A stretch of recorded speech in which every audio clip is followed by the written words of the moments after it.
So first of all, I want to thank you all for coming today to attend the FY18 civilian budget briefing. What Kevin and I want to do over the next 75 minutes or so is walk you through where we see the overall civilian IT market going in the next fiscal year. Now, I think it's fair to say as a kickoff that this year has been a little bit strange for those of us who've been in the industry for a while.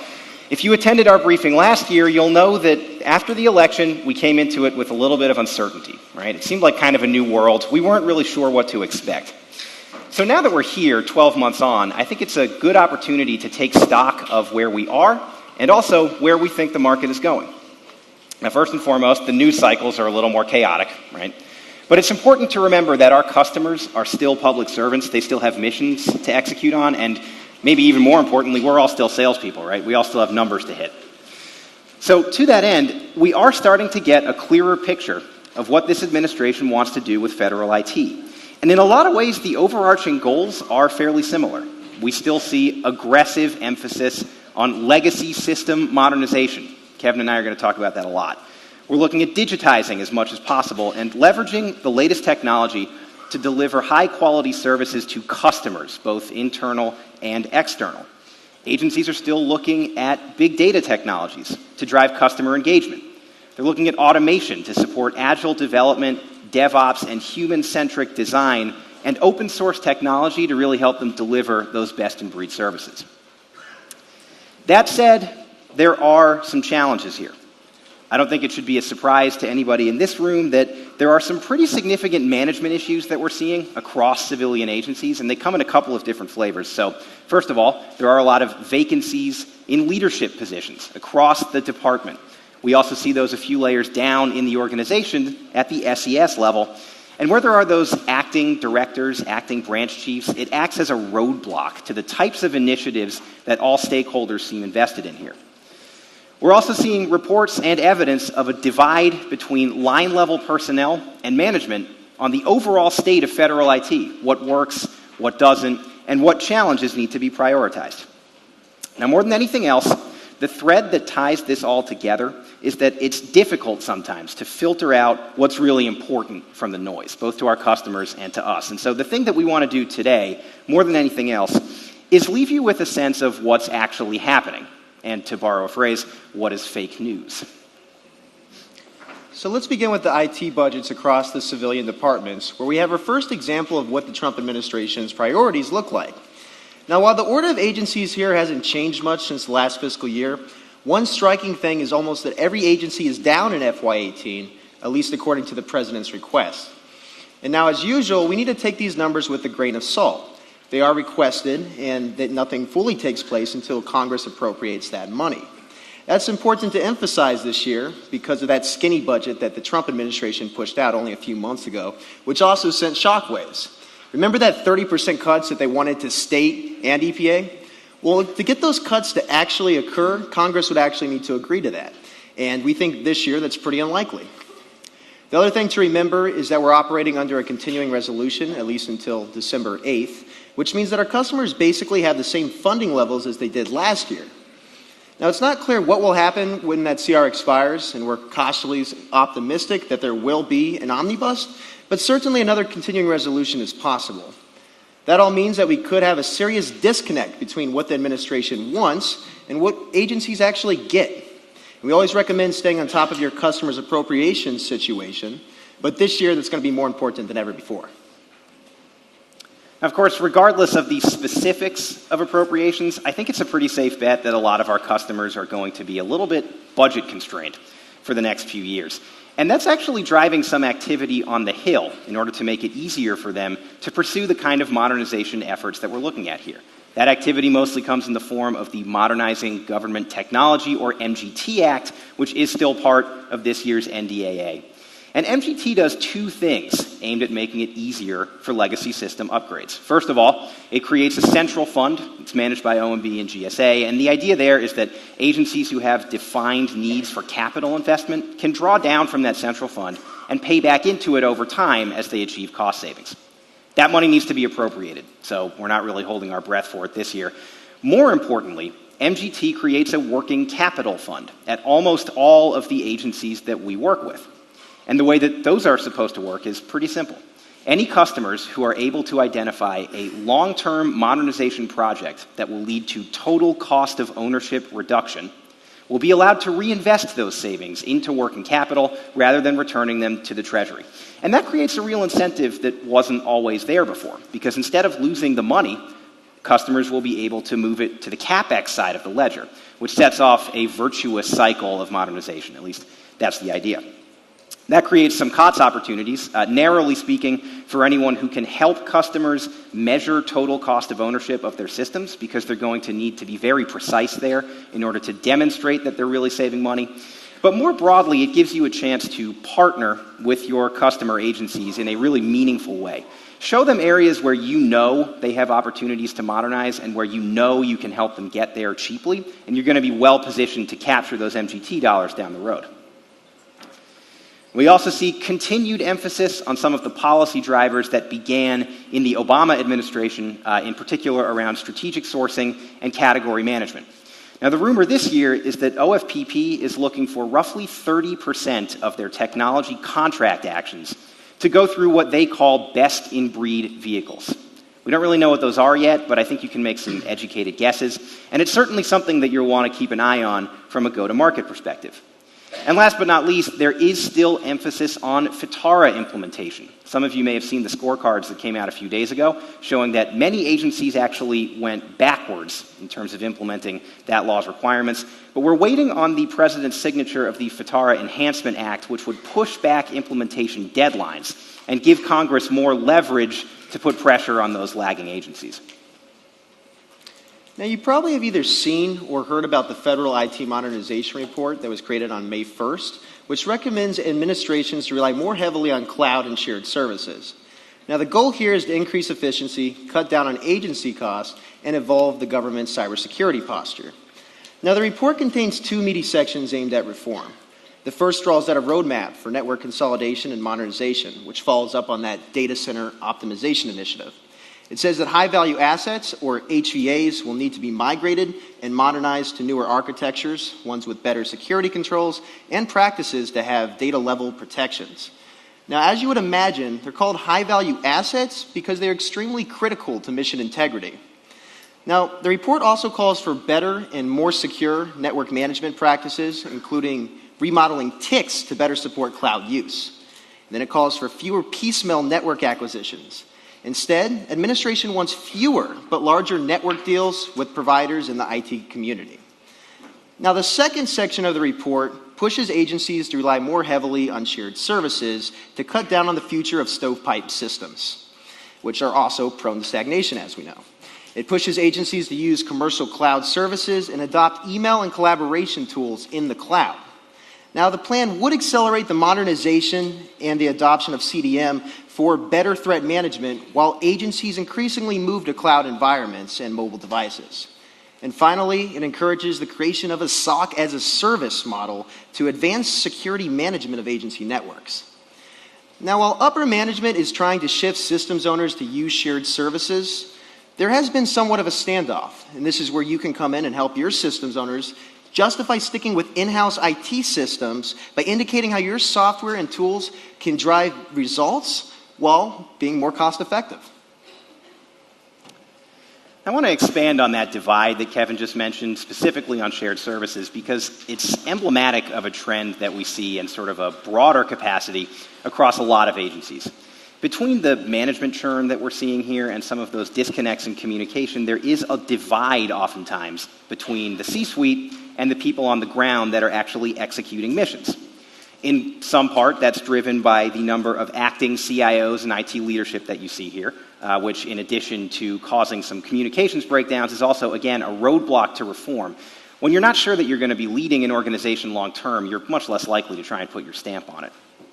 What that means right now is that as you are planning out your territories and accounts this year, really zero in on the ones that already have permanent leadership in place. It may sound obvious, but that is going to be an easier target, especially for strategic or enterprise-level conversations over the next few months.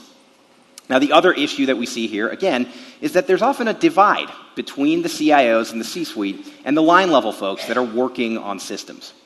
One example of that is a report that was released a few months ago showing that the majority of federal CIOs felt that most of their programs were being developed in an agile methodology, but the people actually doing the development thought the opposite. And this breakdown is not limited to only IT staff. We heard fairly recently from DHS CISO Jeff Eisensmith that he recently had to beg leadership to use agile contracting tools to let him buy cybersecurity solutions. What all of this tells us right now is that while you do, of course, want to be talking to CIOs, they're important advocates for your technology, now more than ever it is critical to focus down at the program manager and end user level, because those are the folks that have been working at these agencies for a long time, and they're going to know where the real opportunities for modernization are. Now with some of those broader trends and policies out of the way, we can dive into the real meat of the presentation, starting with the largest department from an IT budget, and that's Department of Health and Human Services. Now this is a template we're going to be using, and on the right side of the budget slide you can see that top line figure broken out by sub-agency. And then on the left side we have a 3-year breakout further split up into DME and steady state, which is essentially shorthand for CapEx and OpEx. Now, with that out of the way, let's take a look at the HHS IT budget, which may come as a slight surprise to you if you've been following some of the more general trends around the department. It's fair to say that most of the news about HHS this year has suggested that IT budgets would be fairly down. However, we're seeing IT budgets remain flat overall, with some fairly significant growth areas down at the sub-agencies, and we'll dive into that soon. The top contractor picture here is largely unchanged from FY16. I should note that we're showing FY17 numbers throughout on these slides because that's the last year for which we have a full year's worth of data. Now, DXC, at the top of this list, they're mostly carrying on the virtual data center work that they did at CMS when they were still known as HP. In fact, most of the vendors that you see represented here have pretty significant CMS presence. On the vehicle side, the thing that immediately jumps out to me is the amount of IT spending going through CIO SP3, which is the IT services GWAC that NIH runs out of their NITAC office. NITAC vehicles, of course, are always popular at HHS, but this is the first year that we've seen the plurality of the department's technology money going through either the unrestricted or the small business set-aside version of SP3. And so if you sell to this department really anywhere and you're not partnered with an SP3 contract holder, that's something that you'll want to address. And the other contract to follow here, again, on the CMS side, is Enterprise Systems and Development, or ESD, which up until FY17 was the primary vehicle they used to procure IT services. And this is probably the last year that you'll see it on this list because it's ready to get replaced by the Spark contract. And we anticipate that most of the vendors you see represented here at the top are going to be best positioned to win that Spark business in CMS moving forward. Now, organizationally, I want to begin with HHS as a whole. And when you're selling here, you really are going to spend most of your time with the organizations shown in gray at the bottom of the slide. Those are the operating divisions, or OpDivs, which is where the HHS day-to-day mission is carried out. We could spend a lot of time here. In the interest of time, we're going to focus in on 3 today, and those are CMS, FDA, and NIH. And as we move into CMS, there are 3 insertion points that salespeople are going to want to focus in on. First and foremost, anyone in the audience who works in data management, analytics, or anything else in the big data realm has an obvious fit at the Office of Enterprise Data and Analytics, currently led by Acting Director Allison Olschlager. And then next is the Office of Information and Technology, which lives under Operations. You want to look out for George Hoffman, who's serving as the Acting CIO for strategic or enterprise-level conversations here. Another name to look out for is Mark O, and that's the Director for the Infrastructure and the User Services Group. And that's a team primarily responsible for managing CMS's enormous virtual data center contract, and they're also the place to go to for potential infrastructure and platform-as-a-service deployments at CMS. Now, in terms of mission owners, the agency's budget request tells a pretty clear story. That's the Center for Clinical Standards and Quality, or CCSQ, is going to be the real focus of development spending here in FY18. And you're really going to want to focus in on the Information Systems Group led by Steve Davidson, and any messaging you can bring them around business intelligence, workflow and business process management, or anything else supporting data security is really going to resonate there. The Food and Drug Administration is a little bit more straightforward because the Office of Information Management and Technology, which is still led by Todd Simpson, is really going to be your first port of call. That's under the Office of Operations that you see highlighted here. In something that you may recognize as a pattern pretty quickly, many of the individual teams at OIMT currently lack management or leadership, but there is one other name to keep an eye out for, and that's Brad Wintermute, who leads the Office of Technology and Delivery. That team is responsible for things like application integration and lifecycle management, as well as the range of infrastructure operations needs for FDA's headquarters and most of their satellite offices. Finally, look out for the Office of Regulatory Affairs under OGROP here, which owns and maintains FDA's laboratory network. We're going to talk about a major system of theirs in a few slides. And then there's the National Institutes of Health. And as you can see, there's a lot of potential ground to cover here. NIH is made up of 27 separate institutes and centers, or ICs, and in many ways, each of them acts as a totally independent silo. Because of that, it's generally a good idea to zero in on the largest independent budgets with your COTS technology.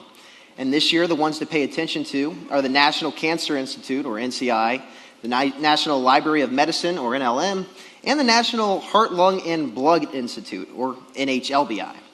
And some names to look out for are Tony Kurlovich at NCI, Alastair Thompson at NHLBI, and Ivor D'Souza at NLM. And those each act as their own CIO for their institutes. And here you can generally expect a demand for anything supporting scientific computing or research, as well as technology that makes the exchange of enormous data sets between scientists easier. Outside of organizations, it's important to keep on top of the strategic drivers that are moving HHS buying this year because, frankly, there's been a fair amount of turmoil at the higher levels of the department, and that makes it sometimes a little difficult to get a sense of what's going on at the ground. That said, there are some pretty clear common threads that cut across organizations. First and foremost, even beyond some of the other departments we'll look at today, there is an aggressive emphasis here on legacy system modernization. The department has about 500 systems of record across the board, and by their own count, almost 40% of those are legacy, which means they've aged past useful life, and in most cases, they are no longer supported by their original vendor. That's really where we come in. Now, there's a great opportunity here across the board at HHS to leverage the flexibility from MGT and drive some of these modernization efforts that the department wants to achieve. And again, you'll want to focus down at the line official or program manager level to really move those conversations. Now, Beth Ann Kaloran, the CIO here, also has a goal of moving 30% of HHS's systems of record into the cloud over the next few years. And that's another great opportunity to pitch a unique value. If you can help them with those cloud migration requirements, or frankly, if you offer anything as a service. Beyond system modernization, the key driver here remains big data supporting technology to drive decisions. That takes a slightly different flavor depending on where you're looking. So at CMS, it's much more about quality-based Medicare and Medicaid payments, whereas at the headquarters level, it tends to revolve more around their core financial and business management capabilities. But no matter where you look, you will find big data technologies affecting buying behavior at HHS. And if at all possible, you want to incorporate a data or an analytics-friendly component to your messaging when you sell here. Finally, Headquarters CIO is taking a look this year at developing what they call a hybrid shared services model for common business requirements across the department. Think things like financial and grants management, HR management, and so on. Now, that's not new. We've been on this stage for a few years talking about federal shared service centers, and even before that, we had the lines of business initiatives. But frankly, there's a lot more unified emphasis on the message of consolidating those common business requirements this year. And that creates opportunities, especially at the headquarters level, for those of you who sell tools that can support an enterprise-level shared service center. So think CRM and help desk management, and more things that can support a center of that size. Let's take a look at some of the top funded opportunities at HHS that COTS vendors should focus in on, beginning with the Quality Payment Program being run out of CCSQ at CMS. Now, this investment directly funds the use of analytics to drive quality-based Medicare that Chris just mentioned. And now, looking at this slide, one thing becomes immediately clear. There's a massive jump in DME year to year. And that's the result of moving that old physician quality reporting system directly into QPP. That means that in addition to the kinds of data analytics work that you'd expect to come out of this investment, there are also upcoming needs for data and applications integration work. And we're also hearing about the potential of an FY18 development of a physician-facing web-based portal for this application. So if any of those requirements speak to your technology, you're going to want to be sure to reach out to Stan Ostro at CCSQ. Now that ORA mission system that I mentioned a few slides ago is the Systems for Inspections, Recalls, Compliance, and Enforcement, or SIRSI. Some of you in the room probably know FDA, in which case you'll be familiar with the old Marks investment.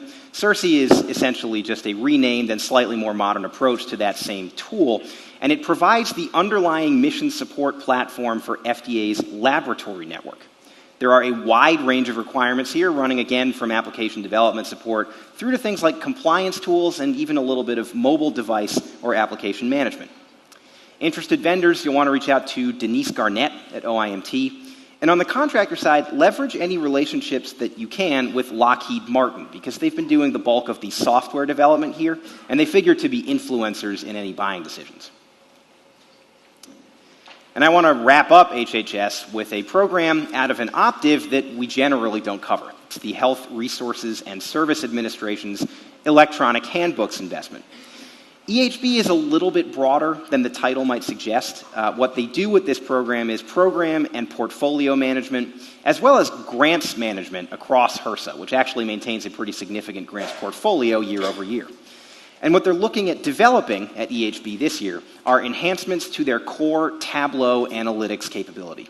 So if you sell complementary tools to those Tableau analytics capabilities, or you target them for potential opportunity, make sure you reach out to Surya Chanduru, the program manager here, and see how you can get involved. And then next up, we have the Department of Homeland Security. And like the last few years, the budget here is actually increasing. However, unlike the last 2 years, the DME is actually down for new projects and programs. Not to say that that sort of development won't occur, but it might be a little bit trickier to get those projects rolling. Now, most of the DME dollars you see here continue to go to that National Protection and Programs Directorate to upgrade the security posture of civilian agencies. Now, with IT spending being fairly flat in a handful of recent acquisitions, we're seeing some consolidation of folks who are really dominating IT spending at the department. In terms of contractors and systems integrators excelling at DHS, we have the new DXC, which combines that CSRA and HPE businesses, and now they're running DC 1 and 2, meaning that there's a legacy DHS data center that's now run by one combined contractor. Now, Unisys is running a lot of applications development contracts across the department, particularly at CBP. IBM is performing application development work for CBP, TSA, and USCIS. And Mythic suggests to us that there is a lot of Oracle environments throughout this department. Now, I don't expect that we'll see a ton of new contractors at DHS, but keep in mind that we could see contractors who have been awarded some cloud development contracts creep up on this list. Now, on the vehicle side, Eagle 2 remains a top spending vehicle at the department, with a healthy amount of COTS dollars flowing through First Source 2 for product purchases. And the majority of IT dollars still flow through these systems integrators, so cultivating those partnerships is going to be key when selling to DHS. As we move over to the overall organization of DHS, which was, of course, briefly led by General John Kelly, and we're still waiting for confirmation of his replacement, Kirsten Nielsen, you'll notice that we highlighted every component agency at the bottom. It might look like a cop-out, but really there are opportunities there across the board at every component. But to get a little bit more specific, CBP controls about 25% of the overall IT top line we just showed you, so they are still the largest organization here. FEMA is becoming increasingly important from a development standpoint due to the spate of hurricanes we had over the summer. They're looking at building out some of their core disaster recovery platforms. And USCIS and TSA are still committed to modernizing their underlying mission delivery systems. So next, let's take a look at the DHS OCIO organization, where John Zingardi was just nominated as CIO this last October. Now, Richard Starpoli was nominated by the Trump administration, but he left after only a couple of months. Now, there's a couple of important offices that remain important groups to call out. The first is the IT Services Office, and that's the group largely going to oversee the transition to cloud for the department's IT services. Now, the ITSO covers a lot of ground throughout DHS, and it's where you're going to sell virtualization, servers, storage, hyperconverged infrastructure, or basically anything that goes into data centers. Now, the Information Security Office is really concerned with the implementation of CDM efforts across the department, and information sharing is facilitating that crucial exchange of law enforcement and intelligence data between federal stakeholders as well as state and local authorities. And next, let's take a look at a DHS agency that's been in the news quite a bit recently, and that's the Federal Emergency Management Agency. And FEMA is obviously going to be very busy in the next few years as they help to rebuild Houston, Florida, and Puerto Rico recover from 3 major hurricanes. Now, FEMA makes use of big data technologies in a variety of different ways, from disaster response scenarios to managing floodplains and anticipating where flooding may occur in a given season. Now, I want to highlight the Enterprise Analytics Division here under the Office of Policy and Program Analysis. The EAD aims to design high-impact, real-time decision analytics capabilities across FEMA. And the goal is for FEMA to use data and timely analysis to diagnose challenges, identify opportunities for improvement, and adapt to emerging needs. So business intelligence and other data analytics vendors would do well to target this organization. The U.S. Citizenship and Immigration Service is responsible for managing the flow of legal immigration into the United States. And as you might expect, over the last year, there have been a couple of changes here, organizationally speaking. Kathleen Stanley, who ran the Office of Transformation for years, has stepped down, as did Mark Schwartz, the longstanding CIO at CIS, who was replaced earlier this year in an acting capacity by Keith Jones. Now, Mark really left his mark on IT at CIS, please pardon the pun, having transformed the agency into one that really does lead by example within the department. They've adopted more agile and DevOps methodology while continuing to upgrade their core immigration systems. That said, there are still some real opportunities here for business analytics, anything that can help CIS move to the cloud, and continuing to upgrade the security posture of the organization. So what's influencing purchasing decisions at DHS today? And obviously the continued investment into DC-1 and 2 continue to be major infrastructure drivers across the department, as a continued need to refresh and update those data centers are paramount for maintaining the uptime for mission-critical DHS systems. Now, we don't expect to see any significant changes in the near term with these data centers, but with regards to the cloud, we're seeing DHS do something a little bit differently than other civilian agencies with their award of the Enterprise Computing Services contract. Now, this contract is a multiple award contract with the ceiling value of $1.6 billion and currently is being held up by protests. In any case, what DHS is doing differently is that instead of awarding this contract to a single systems integrator, DHS awardees are more typical resellers. And what this likely means is DHS IT personnel are going to be more hands-on with their cloud transition than some other federal agencies. Now, expect agency IT staff to be directly involved with modernization projects across this department.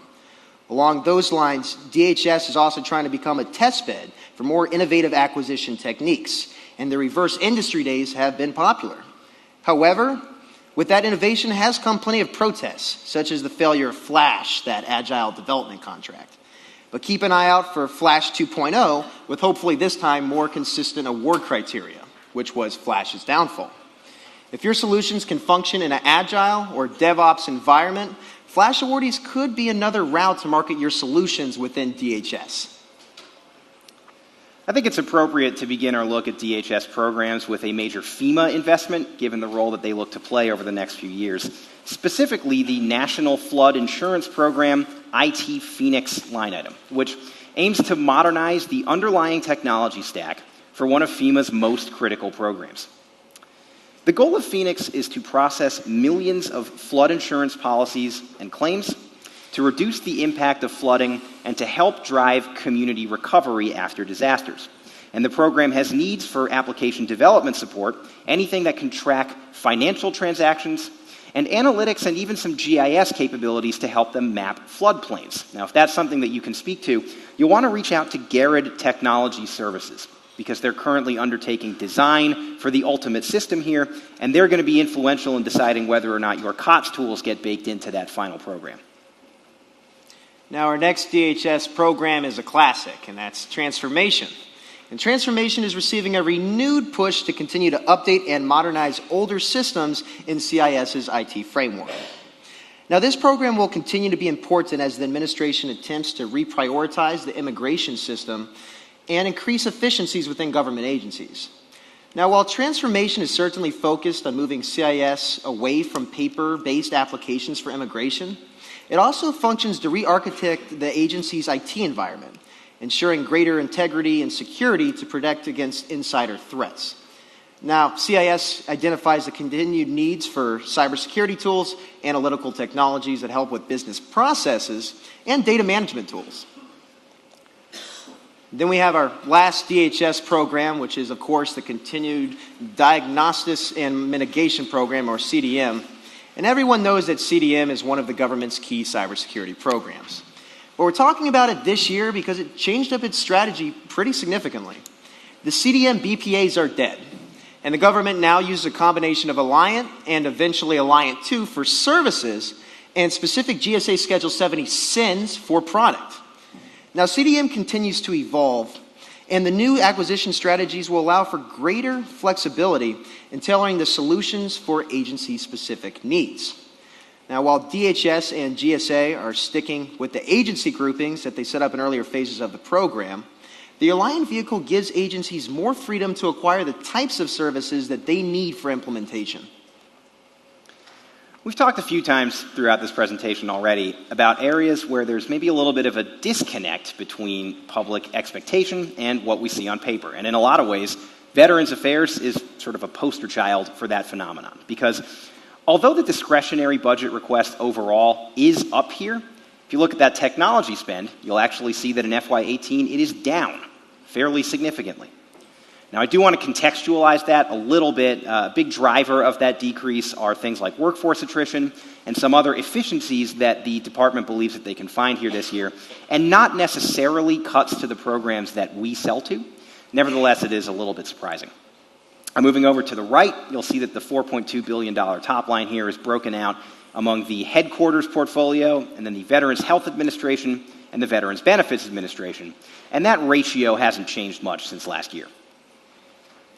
Moving over to contracts, this is a place you're usually going to want to pay attention because of the VA's reliance on their integrator partners.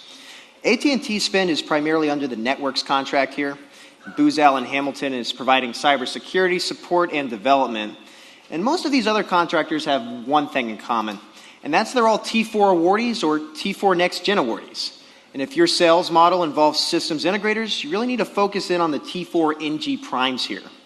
And the good news is from a software perspective, and that's VA spends over $1 billion annually through SOUP and GSA 70, meaning that you still got a ton of product opportunity at VA.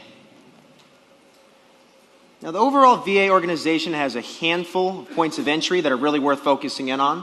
And the first is the Office of Information and Technology, and we'll talk about them soon.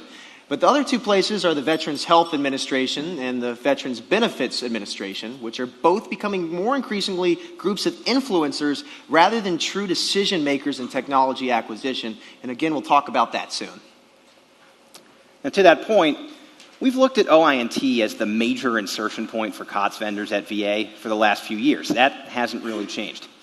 What is new is, for the first time in a while, we're not looking at any major reorganizations or restructuring of this organization. Everyone is pretty much doing what they've been doing for the last 6 months. That's sort of unusual for OINT.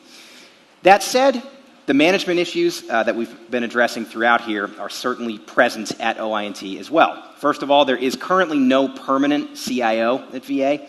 And as you may know, the VA CIO is actually a Senate-approved position, so we expect that that vacancy will probably last for a little bit longer than some of the others. Scott Blackburn is currently serving as the executive in charge of this group. Moreover, while a lot of the individual offices that you'll see on this slide do have permanent leadership in place, Go a level or two down at the teams and the branches, and again, we see significant vacancy across management groups here. And so we are tending to find some of those management challenges across OI&T. Now, there are some familiar names who are still heading up some of these teams. Dominic Cusat is still involved as the CISO at the Office of Information Security. Bill James is heading up the Enterprise Program Management Office, and that's where you'll want to go for CapEx opportunities or in-house application development. And Susan McHugh-Poley is leading IT operations. They're going to be your principal target for MGT dollars because they run most of those legacy systems that are still in production. They have a lot that needs to get modernized. The last office I want to point out here is the Account Management Group, which acts as a liaison between OI&T and the business owners across the 3 VA portfolios, corporate, health, and benefits. They're going to be important stakeholders for you, both as a source of information, but also as advocates for your technology. Now on the VHA side, nothing has changed structurally. But as usual, there has been some tug-of-war between budgetary control at headquarters and the regional or even the facility level IT managers and their end users. Now while territory-specific knowledge is critical to determine who you need to talk to here, the recent trend has been an upward shift of technology dollars and decision-making from VA medical facilities to the VISNs. So you really want to focus in on VISN CIOs across the country here under operations and management. Now, another important stakeholder group to call out is the informatics and information governance under health, which is headed up by retired Colonel Charles Hume. And last but not least, the Veterans Benefits Administration, where you really want to zero in on the Office of Strategic Planning. Now, the major story here for the last few years has been the ongoing development of the Veterans Benefits Management System, but the VBMS PMO is currently without leadership, and they appear to be in a little bit of a holding pattern. Some names that you do want to look out for, though, are Trish Dang at the Veterans Relationship Management PMO, and Brad Houston, who heads up the Office of Business Process Integration.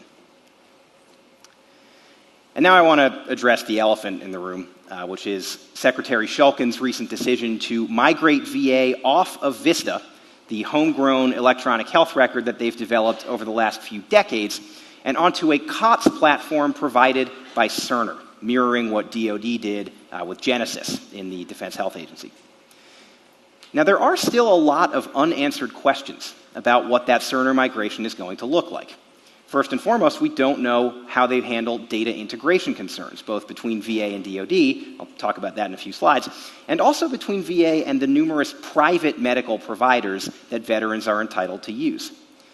We also don't know, frankly, what the end goal looks like. Now, while I anticipate that Cerner will take on the EHR capabilities of VISTA, it's important to remember that over time, VISTA has developed to include much more than that. They've got financial management, logistics management, even some CRM capabilities that are baked into that overall umbrella. And we don't know whether or not Cerner is able to replace those, although we do think that the likeliest outcome here is a hybrid system, with Cerner taking on those core EHR capabilities and major features of the existing code base getting baked into the final program as well.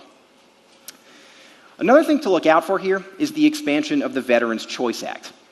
Now, we've been predicting a larger role to be played by private medical providers in VA for the last few years. There's a lot of bipartisan support behind that as a means of lightening the burden on some of the medical centers.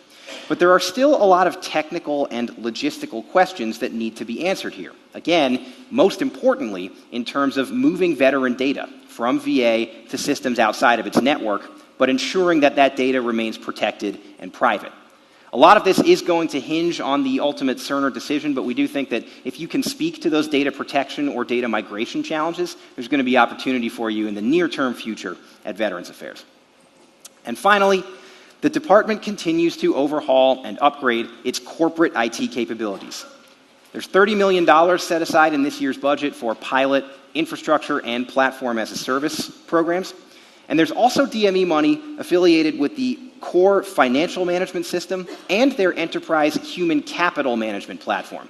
And on that one, if any of you sell complementary tools to PeopleSoft's HR technology, or again, you target their installs for opportunity, that's something you're going to want to reach out to the corporate account team and get in front of this year. Now, the first program we're going to look at here at VA is the Corporate 21st Century Core Investment, which is notable for two reasons.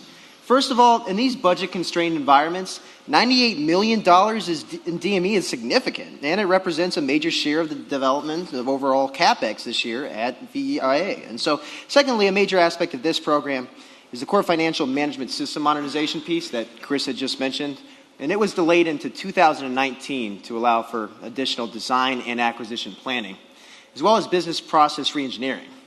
That means that there's a good chance to talk about how you can help at an enterprise the size of VA with their financial management challenges. There's even the potential for business and operations vendors to address the business process and change management requirements that usually come out of a project of this magnitude. Finally, if you work in the applications development or the application security side, you want to look to get your technology baked into its iterative release schedule for FMS supporting technologies. Next is Interagency 21st Century Core, which is a program that's sort of been on the back burner for the last few years as the IPO has kind of withered on the vine. But the Cerner migration decision opens up a lot of new questions here in terms of how the VA will ensure that they can migrate data effectively between their and DoD's health record systems. This is the investment that funds most of that activity. So again, if you can address those data integration and migration challenges, keep an eye out for the latest on the Cerner contract award and what the overall system architecture will look like, but there is a good potential source of opportunity for you here, as you can see from that $30 million in DME funding. And finally, on the benefits side, the big increase in investment this year is for the 21st Century Education Program, which handles applications and awards of educational benefits that some veterans are entitled to. Now, this is a pretty traditional case management, CRM, and workflow management play, but we're also hearing about the requirements for content and document management and some possible applications integrations work as VA looks to work this system into their enterprise financial accounting system. So if you work on the business and operations side, VBA education is a good target for you. Now, the Treasury Department, in some ways, is almost a mirror image of VA, because here we actually see a technology budget that is, if not up, at least flat. But the overall discretionary budget here is down fairly significantly, and more importantly for us, there has been a major change to IRS's budget this year, specifically the Business Systems Modernization line. That used to fund a lot of the DME projects that we would address from this stage, but this year, some of those systems which were in line for DME increases are either getting rolled into other programs or being zeroed out entirely instead. That's the driver of that decline you see there in overall DME spend in FY18. In terms of contract dollars, we continue to see pretty significant consolidation of spend through either GSA 70 or IRS's TIPS 4 vehicle. And there are 4 names in terms of vendors that you want to look out for here. Those are Deloitte, Northrop Grumman, Accenture, and IBM. Specifically, you'll find Deloitte serving as the program management support contractor or the systems integrator, more or less across the board here, whereas IBM tends to be heavily involved in software development. Now, in terms of groups to focus in on here, the big one is IRS, right? And that's where most of the budget is, and they're heavily represented on the list of Treasury's top development investments. Now, the budget is changing a little bit, but we expect robust business there. And you also want to focus in on the headquarters OCIO organization, which we see here, under the Assistant Secretary for Management. Now, for a long time, this group was headed up by Sunny Bagawalia, but as some of you may have heard, he was detailed down to the Fiscal Service only a few months ago, and is no longer heading up OCIO. And instead, Eric Olson is now the acting CAO here. Now, the group that COTS vendors really need to be aware of here is cybersecurity, led up by Jack Donnelly, and in particular, vendors that can help with centralized security management, incident report and tracking, and SIM tools, or anything else that might support an enterprise SOC, are really going to want to get in front of the cybersecurity group here as soon as possible. As for the IRS, Commissioner John Koskinen ended his term earlier this week, so we're still waiting on the nomination for a full-time replacement there. But budgets and program management moving down the chain are still split pretty evenly between mission personnel, primarily located within services and enforcement, and the IT managers and end users at OCIO within operations support. On the S&E side, you're going to want to focus primarily on wage and investment. That's the largest group here. They've got the most budget and the most potential customers. Another team that could be worth your time, especially if you're on the advanced analytics side of things, is the Office of Research, Applied Analytics, and Statistics, led by Ben Herndon. And we're going to wrap up our look at Treasury organizations with the IRS's OCIO, which is the single most important insertion point for COTS manufacturers across the department. And it essentially has three leaders: Gina Garza as overall CIO, Karen Freeman on the operations side, and Marla Somerville in strategy and modernization. And you may remember her as the program manager of the Affordable Care Act PMO, and now she's essentially the CTO here now, which makes her also an important contact for newer technologies that you're just now looking to get baked into the organization. Now, operations covers everything other than strategy and modernization, and it's where the bulk of the activity is here. And as long as you're teamed up with a Tips for Prime or have a relationship that you can leverage there, you should be able to access these dollars. In particular, look out for the applications development team headed up by Nancy Seeger, as well as the Enterprise Program Management Office headed up by Linda Gilpin. And both of those groups will be heavily involved in IRS's major priorities this year. The single biggest driver of IT purchasing at Treasury this year is security. At IRS, that's because almost 65% of their active systems are aged past useful life. 22% of them are 2 or more releases behind industry standard. And so things like systems maintenance, continuity of operations, disaster recovery, those are real and present concerns at the IRS this year. And at the enterprise level, there's the Cybersecurity Enhancement Account, the CEA, which was introduced to Treasury's budget last year, but we expect it to be funded for the first time in FY18. The CEA does what you might expect. It creates a central bucket of dollars that Treasury IT managers can use to address enterprise or strategic cybersecurity weaknesses. So you can think of it as sort of an analog to the MGT working capital funds, but again, focused specifically on security technology. Some of the things they're looking to do with that money this year are address weaknesses in data loss prevention, malware content filtering, as well as enhance the Treasury secret and classified networks. So if those are capabilities or requirements that you can address, especially if you're a little more on the cutting edge side, make sure that you track the people that are managing CEA dollars, because there will be congressional scrutiny on this investment, and they're going to be under a lot of pressure to demonstrate quick results. Outside of security, the major purchasing trends are broadly split into two categories.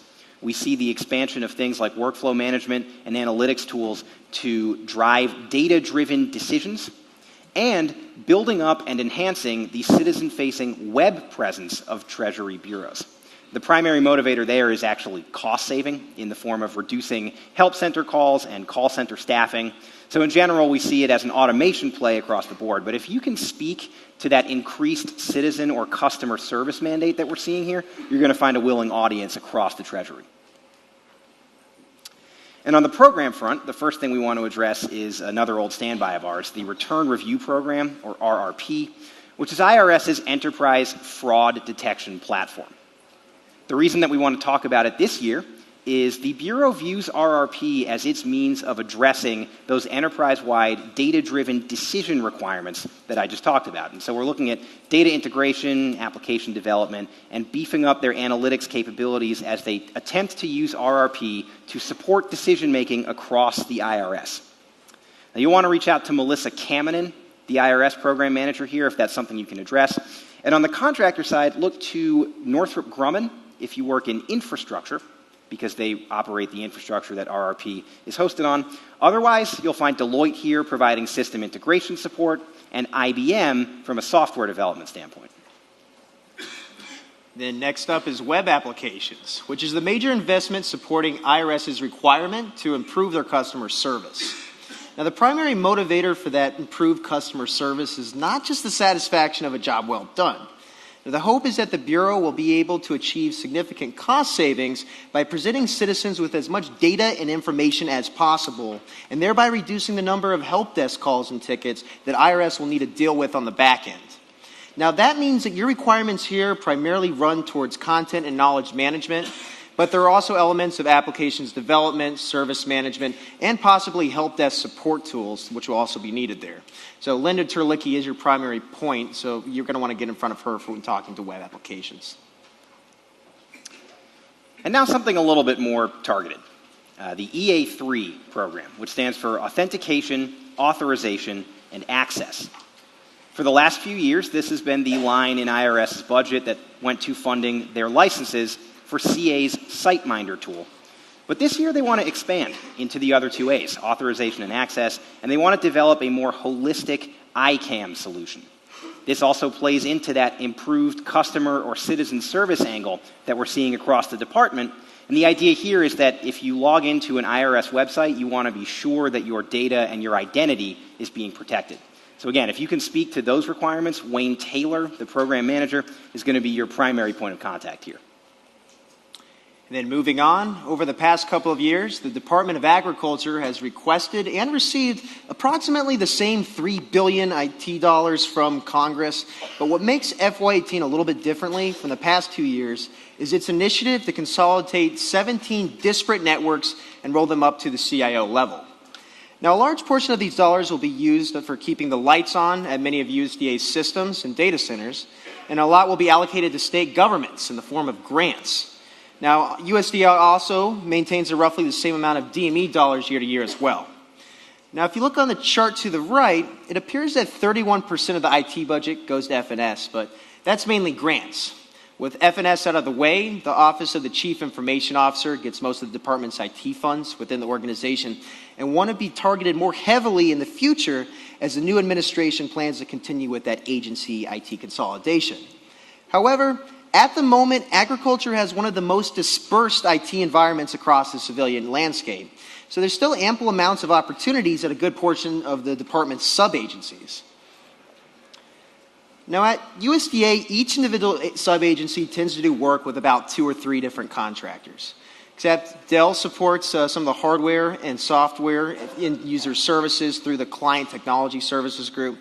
Then also Dell supplies a little bit of that applications work too. The other thing I'll mention here is that Accenture is mostly prevalent at the National Finance Center, performing enhancements and management-related tasks on NFC systems. On the contract vehicle side, you'll notice that agriculture leverages GSA schedules and NASA's SOUP for most of its IT purchases. And this is good news for vendors because it means that agriculture has a healthy amounts of COTS consumption and acquisition at the department. The overall organization at USDA is in sort of an interesting place, as Kevin alluded to a little bit earlier. There is and has been an ongoing consolidation effort to roll IT management across the department up to the headquarters CIO under administration. However, that's come in fits and starts. So for now, if you sell infrastructure or cybersecurity support tools, your best group of customers is likely at that headquarters OCIO, but otherwise you still have ample opportunity at the sub-agencies. And you'll particularly want to zero in on the service center agencies, which are the Natural Resource Conservation Service, the Farm Service Agency, and Rural Development. Here's the USDA's Office of the Chief Information Officer. And COTS vendors will have the most success selling into the offices highlighted in red, since they contain enterprise intra-departmental services and systematically produce wide-scale IT requirements year to year. Now, ASOC, headed up by CISO Chris Lowe, is fundamentally a security information and events management processing center. If you offer SIM or threat detection and prevention software, you'll want to start with ASOC. Now, CTS, as I said before, runs its own in-user hardware and services catalog for the department's sub-agencies and is a great place for COTS vendors new to USDA to jump in and get started. Now, the National Information Technology Center, on the other hand, or NITSI, is the main infrastructure group at USDA with the largest bucket of data center funds. Now, virtualization, storage, and networking tool vendors will have the most luck setting meetings here by reaching out to individual NITSI owners. USDA is continuing to prioritize big data and analytics in FY18, which is an emphasis under former CIO John Album, who has since been reassigned to Deputy Senior Procurement Executive. Now, Sonny Perdue is looking to consolidate IT management at the headquarters level, and right now, USDA has 22 separate associate CIOs, and it's Perdue's initiative in the future years to eliminate the many layers of leadership for a more holistic IT perspective, which means that in the next couple of fiscal years, you'll want to focus in on secondary groups here like the OCIO National IT Center, as well as the OCFO National Finance Center. However, for the time being, you can target sub-agencies because that transition now is mostly noise. And there seems to be a division between mission owners and the higher-ups in realizing that change. Meanwhile, in FY18, big data and analytics, along with visualization technology, are going to be important in USDA's IT structure. Most of the analytics software acquisitions will be on the sub-agency level for now, and each sub-agency is going to have their own requirements for what big data solutions they need. So you want to reach out to data officers within each one of the sub-agencies, indicating how your tool can add value to their data mining and informatics with information on supply chain management. But keep in mind that agriculture heavily emphasizes tools that take advantage of open source code. Also, keep in mind that the department is continuing to see a large amount of applications development and integration work at the 3 service centers that Chris had previously mentioned, which has been going on for a couple of years now. Now, these applications mostly deal with loan processing and customer engagement. And if your technology can speak to the transactional or process-based functionality, then you'll have an opportunity here, as well as if your tool can analyze customer feedback data for increased efficiency, as well as redefined processes.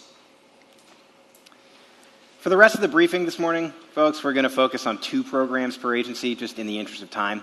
But we do have a full complement of 5 program slides in every agency that we covered, and many that we didn't, in our territory planner. So make sure that you fill out those feedback surveys when we're done here today to get access to that. So we want to begin here with the single largest line item in agriculture's IT budget, which is the Enterprise End User Shared Services, or EUSS program. What this does is fund that CTS catalog of services that Kevin was talking about a little bit earlier. And so right off the bat, it represents an opportunity if you sell a technology that would ever get in front of an end user. Because getting on that catalog gives you enterprise-wide exposure in ways that nothing else really can at USDA. Longer term, I think this is a little more interesting, both because, as you can see, it is a OpEx investment, which makes it a good target for MGT dollars, if you can help reduce cost of ownership here. And as that centralization of IT management that we've been talking about continues to move forward, we do anticipate that there will be CapEx dollars available through this line as well to support more customers at CTS. Now, application development vendors in the room will have a nice opportunity selling into the Conservation Delivery Streamline Initiative. Now, while most NRCS opportunities are tied to loan processing, CDSI utilizes automation and app dev technology to streamline administrative operations.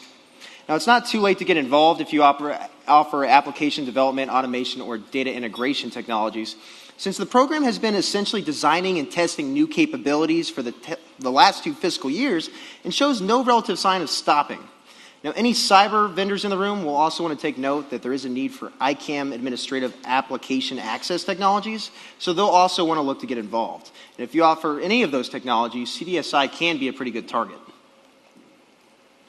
As it often does, the Commerce Department is bucking some of the trends that we've seen with the other larger departments we've already looked at today. Notably, on the budget side, as you can see, those numbers are actually going up year over year from FY16 to 18, which is a throwback to 10 years ago. Now, a lot of that is driven by increasing support for the 2020 decennial census, and most of the supporting work on 2020 has been contracted out, but we do anticipate that there may be some late-breaking opportunity there, and I'll address that a little bit later. And you can see on the right here that the $2.6 billion top line at Commerce is broken out relatively equally between 3 major sub-agencies: the Census Bureau, and then the Patent and Trademark Office and the National Oceanographic and Atmospheric Administration. And as we move over to contracts, something is going to jump right out at you. That's that $1 billion which reflects their AT&T FirstNet award, which went fully into effect back in FY17. Now, we're not going to address FirstNet in our briefing, but we are hosting a FirstNet panel this afternoon, and it's certainly something you're going to want to watch if you play in the telecoms or the mobile applications arena. Otherwise, the major contracts to pay attention to here are Padicap at USPTO and NOAA on the NOAA side. Now, look for some of that work on that contract to shift over to CIO SP3 in the coming years. Much as it's avoided some of the budget pitfalls we've seen in other areas, we also tend not to hear very much about serious management issues across the wider Commerce Department. And in large part, that's because they have resisted some of the more ambitious centralization projects some of the other departments have embarked on. So, frankly, headquarters here is not really an opportunity-rich environment. You do want to focus down on the sub-agencies or the bureaus. And in particular, at least for the last few years, the Bureau of the Census, which through its 2020 program has been a major driver of things like cloud adoption, as well as more recently mobile device and application management, although of course that major mobile contract was canceled, and so that's sort of up in the air right now. As I mentioned earlier, much of the supporting work for 2020 has already been contracted out. But there are significant funding and scheduling related challenges here that we think will lead to COTS buying in FY18 and 19. The group to get in front of to really capture that is decennial census programs, and more specifically, the decennial IT division led by Atri Kaluri. Then next is USPTO. And PTO is an interesting agency because in many ways it's been ahead of the curve that types of modernization work that agencies are just looking now to adopt. Now, they were also early advocates of agile development, led by their CIO, John Owens, who has since retired in October. And you also have mission owners on both the patents and the trademark side who have major developmental programs ongoing and will continue to have DME investments in the future. That agile method, the DevOps focus that we've seen at USPTO over the last few years, has started to spread across the rest of the Commerce Department. And what that means for us is that you're never really locked out of opportunity here. Across Commerce, they do a lot of ongoing market research, and they want the best that industry has to offer. Now, there is, again, a sort of narrow opportunity for those of you that sell program or project management support tools to really help them drive those agile methods that they'd like to implement across the board. Of course, much like VA, there is an elephant in the room here. I've alluded to it a couple times already, and that is the 2020 decennial census. And if you've been following that investment, you probably know that it's not in great shape right now. Commerce Secretary Wilbur Ross had to go before Congress last month and request an additional $3.3 billion in supplemental funding to ensure that 2020 can be successful. And a major driver of that requested increase is the fact that the 2020 IT backbone is not really as robust as the Bureau had hoped. As a result, a lot more data collection is going to have to take place door to door by hand, the old-fashioned way. And that's not great news for the Census Bureau, but it is potentially good news for us, because where we see those scheduling and budget delays creating gaps, there's a chance for COTS acquisitions to help shore up the IT backbone in ways that were not anticipated before FY18. It's still a little bit early to make concrete predictions for where that 2020 supplemental funding is going to go, but just sort of reading the tea leaves here, I would say that any of you who can support the Census Bureau in their mission to get more citizen self-reporting of data, or anyone selling tools that can help census data collectors in the field, you're going to want to get in front of that decennial IT division as soon as you can and try and make sure you get yourself worked into their last-minute plans. Finally, there is a consistent source of opportunity here at NOAA for those of you more comfortable in the engineering or CAD space, as well as any technology that can help the National Weather Service in their mission to disseminate climate and weather data. Then moving into programs, the first one we're going to focus in on is another old standby. That's the patent end-to-end, which is in its third iteration. Now, this investment has been a hotbed of agile development to support overall business processes at USPTO. And this year will be no different, as you can see from that $120 million in DME funding. Now, there are specific requirements in FY18 around data integration, document management, automated search, and workflow management, all of which can be addressed to the program manager here, John Shears. We'll wrap up commerce with the NOAA dissemination program, which addresses that need to share climate and weather data that I just talked about. A DME here is down year over year, but this is still the largest ongoing opportunity at NOAA. And so if you sell to that bureau at all, you'll want to get in front of Michelle Manelli, who's the program manager here, to see if you can get involved, especially if you offer data dissemination or protection tools. Also, look for a chance to team up with Nobless, because they have captured the bulk of the contracted dollars spent to date on this program. Now, we have chose Department of State as our last agency to cover today, since many of us have heard about a 30% reduction to their overall discretionary spend. Now, while this is a little bit alarming for many of us that cover state, it's also important to know that the IT budget here is flat and will likely not see a reduction for the rest of FY18. Now, most of the DME here is tied to modernization initiatives, most of which haven't even moved past initial steps. And other funds here will be used for automation. Now, if you look on the chart to the right, we are using a slightly different template from what you've seen from earlier budget slides, and that's because state doesn't segment out their IT spend by bureau. Instead, you'll see that state codes a large 57% of their IT spend as infrastructure. And this happens to be the largest bucket of funding due to the large amount of infrastructure and networking that they need to enable their IT support around the world at all of state's facilities. Now, the second largest category here is mission delivery, and that's for that mission critical IT that encompasses most of their systems and their applications. I want to take a second to go through some of these top contractors here to give you a sense of really who's doing what at the State Department. Leidos, the largest organization, is doing the bulk of the data center maintenance and network operations support for state. You'll find Accenture primarily involved in logistics management and some financial management support, and AT&T is the department's major telecommunications provider. In terms of contract vehicles, you'll notice something a little unusual here, which is a healthy mix of GSA contracts, both Schedule 70 and a lot of their GWACs. Some of you might have expected to see Vanguard represented up here. It's important to remember that that is a series of task orders against Alliant, which is why we don't have it broken out separately, and also why Alliant is the largest contract vehicle at state. So then we have the management organization, which is broken down into its components. And as you can see, there's a lot of offices here that have technology acquisition.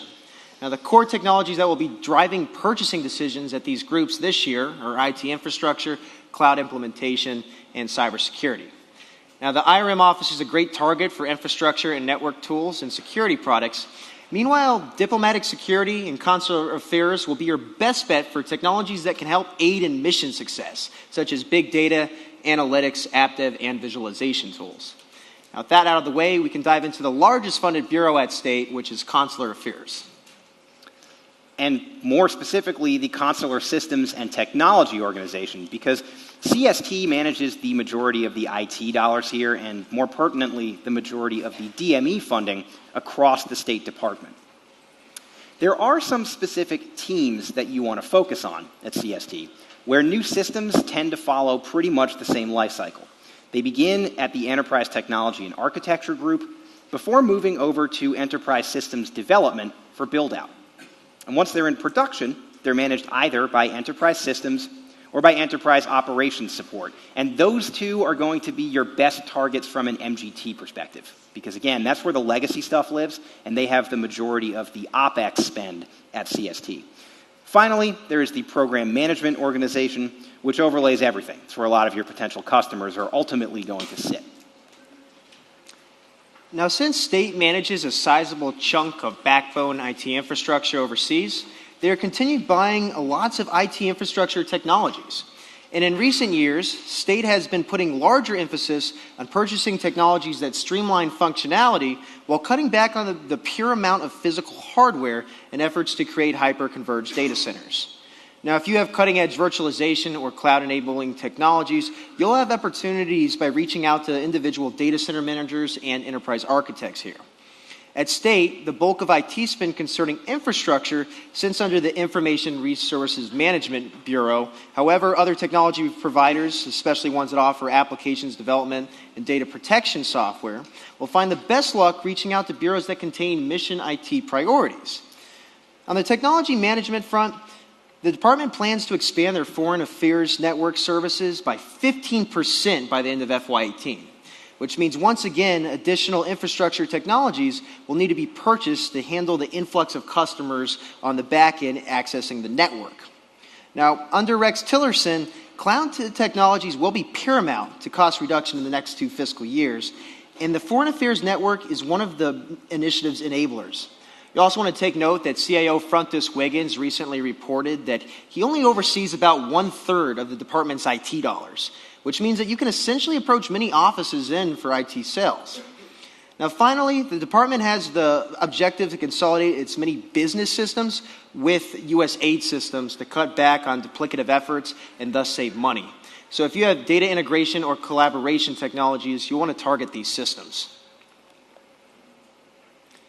Now, State's Consular Affairs is the best bureau for opportunities in FY18 and has two programs of significance. The first is the Consular Systems Modernization Initiative, which has the multi-year goal of reducing legacy systems and data engines, which is why the organization has a very high amount of DME dollars. Now, a good portion of these dollars are being used to push systems and applications into the cloud. So if you have cloud implementation products, this is a great program to get involved with here in FY18. Now, Barbara Albin, the program manager, has specified that this group has the priority to procure open source solutions for flexible upgrades and for code modification. Our last program of the day, folks, is Consular Affairs Enterprise Infrastructure and Operations Investment, which represents the backbone IT infrastructure for Consular Affairs that is not provided by IRM. This investment has been on the books for a while, at least the last 3 fiscal years, and based on the amount of funding here, we anticipate that it will move out for at least the next 3. And it's a great target for really anyone that can help modernize some of those legacy systems at consular facilities across the world.